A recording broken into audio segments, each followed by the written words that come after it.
Deal.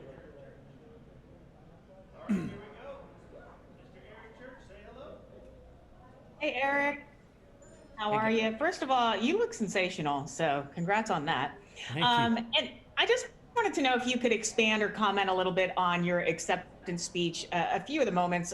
First of all, when you talked about of all the years to win it, talk about winning it in 2020, and then also I have had this discussion with a lot of people that exactly what you were saying. That I mean, people can be from all corners of the political spectrum, religious spectrum, racial spectrum, and when they all get into a concert of that one person that they love, nobody cares, and it all just kind of fades away. And I think that's sort of what you were speaking to in your speech. Right. So can you talk about that as well? Sure. I mean, Becca, I think the biggest thing for me was um, this is not a year. If you look at the ACM, CMA, whatever award show you want to say, there's not really been winners this year. I mean, nobody's played, nobody's done the things that we normally do. It's been a year to me of losses. It's been a year of managing those losses. So it was really hard for me to accept this award, which I have wanted forever. For not for me, but for the people that work so hard and they push those carts up and down ramps, and they stay up all night long.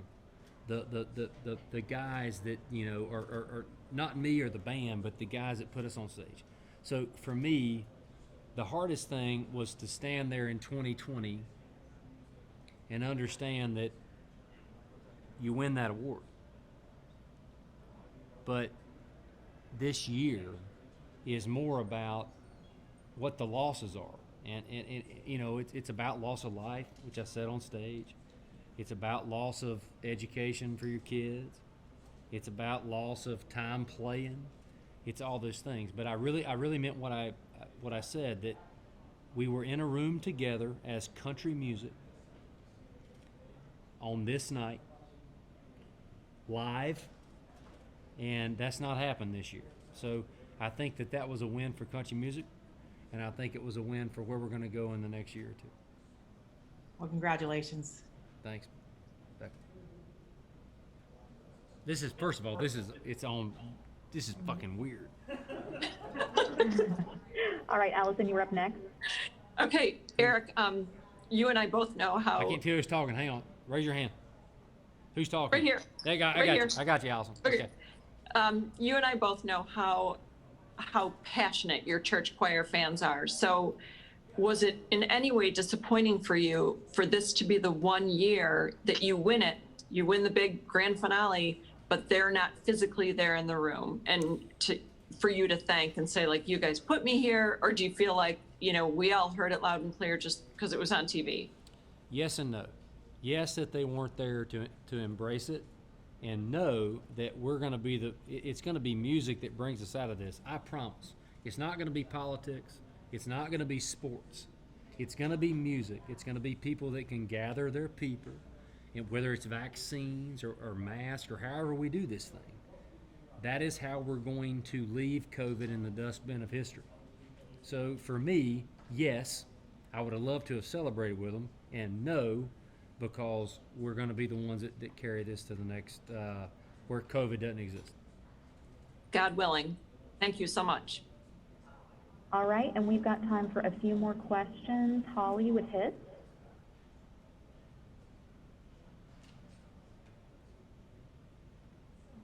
Hey, can you hear me? Yes, we can hear you, Holly. Okay. Sorry, I couldn't get my mic off mute. Eric, it has been such a weird year, and you have been consistently dropping good music, smart music, music that really changed it up and challenged our perceptions of what country music can contain, who you are. Is there any channeling the frustration of not being on the road that maybe gave you a margin or a corner or a place to go those other places? I mean, normally I would say yes, but the interesting thing about my perspective is we made this, or I don't want to say album, we made this project before COVID ever existed. So for me, we never came in reacting to COVID. We made this project, we wrote this project, we recorded this project before we ever knew what COVID was. So I think a lot of that is a little bit divine that, you know, if you listen to songs and you hear what the songs are, you very easily go, this sounds like they were in the middle of quarantine, but we weren't. I was not. So for me, it just kind of happened the way it was supposed to happen.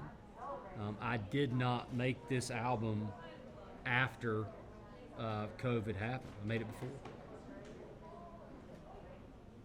So you're a little bit psychic and you're a little bit awesome.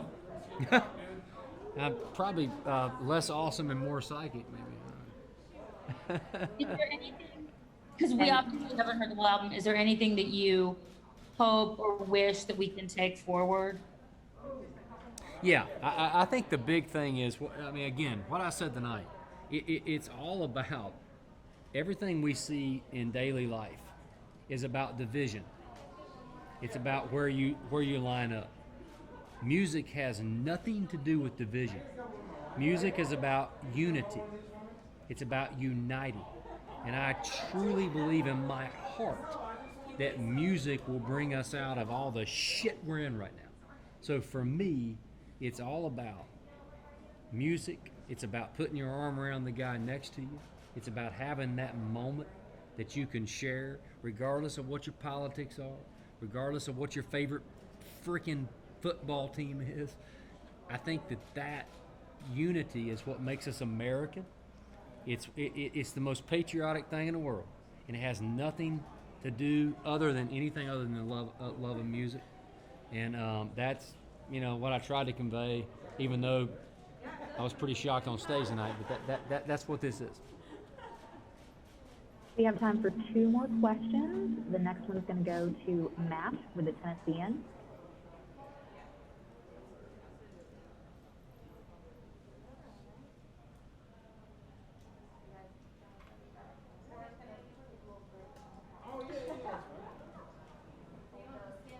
Y'all waiting on me?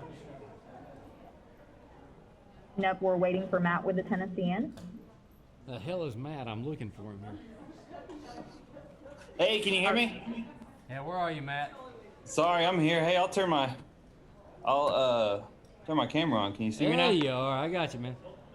Hey, how's it going? Yeah, so just tell me. So you did not expect to win this. So I'm just curious. You know what? You've been leaking out these songs as you've been leaking them out. I know a lot of people, as someone mentioned to your church choir earlier. What can you tell us about where you go from here? What happens next as you're maneuvering everything? Well, I think with COVID, I mean, you know, of course, you know, when we recorded this album in December and January, we had a plan.